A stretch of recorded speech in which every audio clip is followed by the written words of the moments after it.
Hola, nens i nenes.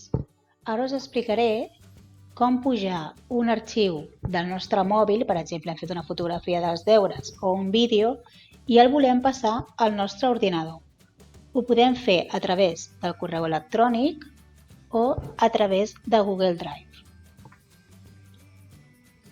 Per començar, vigileu quan feu la foto que el paper estigui damunt d'una taula, que estigui ben il·luminat, que no hi hagi ombres, que el vostre mòbil estigui de forma horitzontal perquè la fotografia es vegi bé i sobretot quan acabeu de fer la fotografia comproveu que no estigui borrosa i es vegi correctament abans d'enviar-la. Un cop ja tenim la fotografia feta o el vídeo, primer començarem per la foto. Anirem al nostre correu electrònic, l'obrirem i li donarem aquest símbol d'aquí de més. Llavors ens sortirà aquesta pantalla que posa redacta. Posarem a qui li volem enviar, el correu electrònic del mestre, l'assumpte, el vostre nom o la signatura i redacteu si li heu d'explicar alguna cosa. Llavors, per adjuntar la fotografia, anirem al símbol d'aquí dalt que és un clip. Cliqueu damunt d'aquest clip i s'obrirà una altra pantalla petiteta que us dirà adjunta un fitxer o insereix des de Drive. Ara el que farem és adjuntar un fitxer. Li cliques adjuntar un fitxer i llavors en el teu mòbil també s'obrirà aquesta altra pantalla on trobareu molts fitxers que teniu en el vostre mòbil. Busqueu la fotografia que heu fet dels deures i cliqueu damunt d'ella. Un cop heu clicat aquesta fotografia, en l'email podreu veure que s'ha adjuntat la foto i podreu veure una part de la foto. Comproveu que estigui correcta. Si està tot correcte, anirem aquí, a dalt a la dreta, i cliqueu al botó d'enviar, que està al costat d'adjuntar arxius. Un cop s'ha enviat, aquí a baix, al vostre mòbil a baix a la dreta, un color fosc, us ficarà que ja s'ha enviat. D'acord? I ja tindríeu la foto enviada per correu electrònic. De manera que després, quan vosaltres entreu al vostre correu electrònic des de l'ordinador, també podríeu accedir a aquest arxiu des dels emails enviats. Què passa quan necessito enviar un vídeo per correu electrònic i no em deixa? Perquè un vídeo ocupa molt d'espai i no ens deixa enviar-ho per correu electrònic. Doncs haurem de fer el següent. Primer de tot, us presento el Google Drive. És una aplicació que està vinculada amb el vostre correu electrònic i que serveix per emmagatzemar fotos, vídeos, música, tot allò que vulgueu, arxius, els podeu posar aquí dintre de Google Drive dins de la vostra compte. Per tant, abans de pujar algun arxiu al vostre Google Drive, primer heu de tenir instal·lada l'aplicació.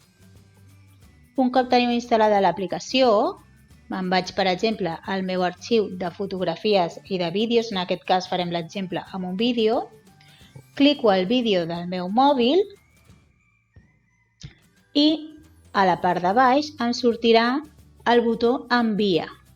D'acord? En el meu mòbil surt a la part de baix, potser en el vostre mòbil surt en un altre lloc, però bueno, és enviar o compartir. D'acord? Llavors us sortirà una altra opció que serà compartir-ho o enviar-ho i us sortirà per WhatsApp, per Gmail, per diferents llocs. Nosaltres, com veieu en aquesta fletxa, heu de clicar damunt del Google Drive, d'acord? Perquè el que volem fer és pujar-ho a dintre de la nostra carpeta de Google Drive. Un cop hem clicat dintre de Google Drive, ens sortirà aquesta pantalla d'aquí, que us demana si voleu posar un títol en el vídeo. Jo ara el deixaré així, video.mp4, però aquí li podeu posar el vostre nom o el nom que vulgueu en el vostre vídeo. Després, aquí, en el compte, heu de mirar que sigui el vostre correu electrònic, perquè de vegades compartim el mòbil i potser surt el compte de la mama o el papa. I aquí, a carpeta, poseu que estigui dintre de la vostra unitat, la meva unitat. Un cop fet això, li doneu a adesa, d'acord? I veureu que el vídeo s'està penjant, d'acord? Trigarà potser una miqueta. Quan ja estigui d'aquesta manera, vol dir que ja s'ha carregat i ja teniu el vostre vídeo a Google Drive. Ara que ja teniu pujat al vostre Google Drive, doncs tenim dues opcions. O anem a l'ordinador, al Google Drive, que us explicaré en el següent vídeo, o aquí vaig al meu correu electrònic una altra vegada, veieu, torneu a entrar a Gmail, poseu les dades del vostre mestre, l'assumpte, ompliu o redacteu l'email si cal. Llavors aquí a adjuntar sí que triarem l'altra opció que ens sortia abans. Des d'aquí, veus, us sortia adjuntar un fitxer o insereix des del Drive. Aquí adjuntar un fitxer l'hem utilitzat abans per pujar la fotografia, però ara, com és un vídeo i no podem adjuntar un fitxer perquè és massa gran, sí que ens deixa inserir-lo des del Drive. Llavors, cliqueu damunt d'inserir al Drive, s'us obrirà l'aplicació del Google Drive, aneu a la vostra unitat, que és on hem guardat aquest vídeo, i cliqueu a damunt. Sortirà el llistat de tots els documents que teniu i busqueu el nom del vídeo, el nom que li hem posat. Recordeu que nosaltres li hem posat vídeo.mp4. Doncs clico aquí en aquest arxiu i li dono selecciona. I un cop fet això, s'ha adjuntat directament en el meu correu electrònic, de manera que ja el puc enviar. I fet això, doncs ja teniu la feina feta. Espero que us hagi servit d'ajuda.